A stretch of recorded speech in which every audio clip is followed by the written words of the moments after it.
সরকার তো আমরাই, আর ডিজিএফআই তো জানেন না কি জিনিস। এখানে কথা বলবে শুধুমাত্র শেখ হাসিনা, এছাড়া আর এখানে কোনো কথা বলার কিছু নেই, কোনো আইন আদালত নাই এখানে। মানে খুব বাজে লাগছে স্মেলটা, আমার কাছে ভালো লাগে নাই। 15 তারিখ সকালবেলা আমাকে 2টা পরোটা দিল, ডাল ভাজি দিল, এটা দিয়ে বলে যে আপনি নাস্তা করেন। আমি বললাম যে আমি কিছু খাবো না। তো বলে যে সব কিছু কিন্তু কাউন্ট করা হয়, আপনি খাবেন না কেন, আপনার জন্য আনা হয়েছে, বাধ্য হয়ে আপনি খাইতে হবে, এরকম একটা ব্যাপার।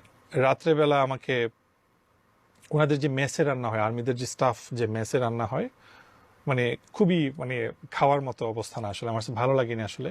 আমাকে দেওয়া হয়েছে, মানে কাইন্ড অফ জোর করে আমাকে খাওয়ানো হয়েছে, ভাত খাওয়ানো হয়েছে। আর হচ্ছে আইডেন্টিফাই করার জন্য ওদের ওই যে পানির বোতল দেয়, লেখা আছে সেনা কল্যাণ সংস্থা, সেনা বা এরকম কিছু একটা, মাম পানিও আছে আবার এরকম দেখলাম।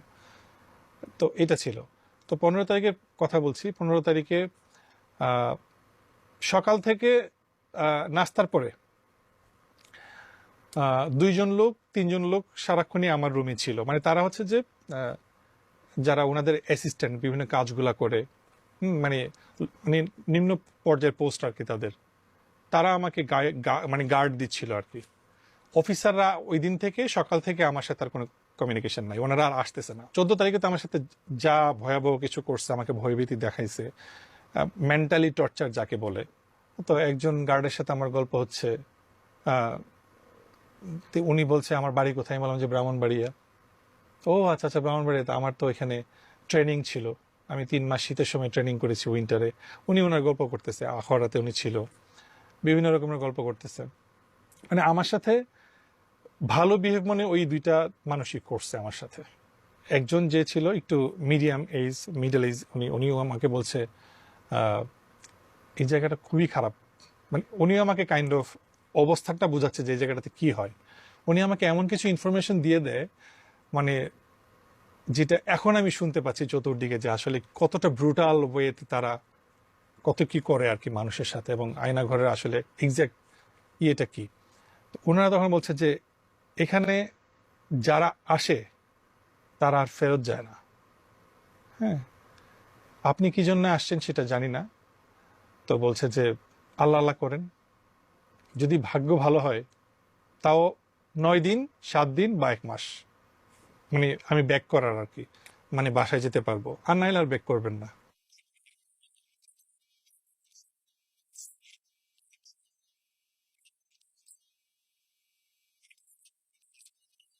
ওনারা শুধু এটাই বললো যে প্রচুর, মানে এই প্রচুর দিয়ে আমি বুঝতে পারি যে এখানে থাউজেন্ড, অনেক মানুষ এখানে। উনি কিছুক্ষণ গল্প টল্প করলো, গল্প টল্প করার পরে ধরেন উনি ওয়াশরুমে গেল বা লাঞ্চ ব্রেকে গেল বা কোনো কিছুর জন্য গেল, আরেকজনকে দিয়ে গেল। হ্যাঁ, উনি আবার আমার সাথে গল্প, ভালো বিহেভ করতেছে, কথাবার্তা বলতেছে। আর উনি আবার এমন এমন গল্প করতেছে যে ধরেন ওনাদের বসদের সাথে ওনারা সাথে আছে, ওনাদের একটু পাওয়ার আছে, যা ইচ্ছা তা ওনারা করতে পারে এই ডিজিএফ এর নাম ভাঙিয়ে। হ্যাঁ, সো ওনারা আবার বলতেছে যে আমার গ্রামে এমন একটা কিছু হয়েছিল, জায়গা সম্পত্তি নিয়ে বিভিন্ন কিছু নিয়ে অনেকগুলো টাকা এক জায়গায় পেতাম, তো টাকাটা দিচ্ছিল না। হুম, তো ও তো জানে না যে আমি আসলে কোন জায়গায় কাজ করি। তা আমি আমার বসকে বললাম যে স্যার, 15-20 লাখ টাকা তো আমার জায়গার দাম, এরকম এরকম, টাকাটা দিচ্ছে না, কি করতে পারি? তো বস আমার বলছে, এভাবে ইশারা দিয়ে বলছে আর কি। তো বলছে এরপরের দিন আমি বাড়িতে গেলাম, বাড়িতে উনি বলতেছে বাড়িতে গেলাম, একটা রান্দা নিলাম, বলে যে একটা রান্দা নিলাম, বলে যে আমরাই তো গভর্নমেন্ট, সরকার তো আমরাই, আর ডিজিএফআই তো জানেন না কি জিনিস। এখানে কথা বলবে শুধুমাত্র শেখ হাসিনা, এছাড়া আর এখানে কোনো কথা বলার কিছু নেই, কোনো আইন আদালত নাই এখানে। তো গেলাম, বাড়িতে গেলাম, স্যারে তো পারমিশন দিয়ে দিছে। তো যে ভাই ওনারা পাইছি খুঁজে সেরা গিয়ে যে আমার টাকাটি মারছে বা সম্পত্তি যে যার কাছে এতদিন ধরে আছে। তো বলতেছে আমি আর কিছু বললাম না, গিয়ে কতক্ষণ কুপাইলাম, 20 থেকে 25 মিনিট।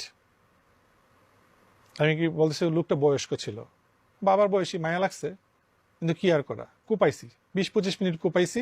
তারপর স্যারের ফোন দিছি, স্যার বলতেছে যে চলে আয়।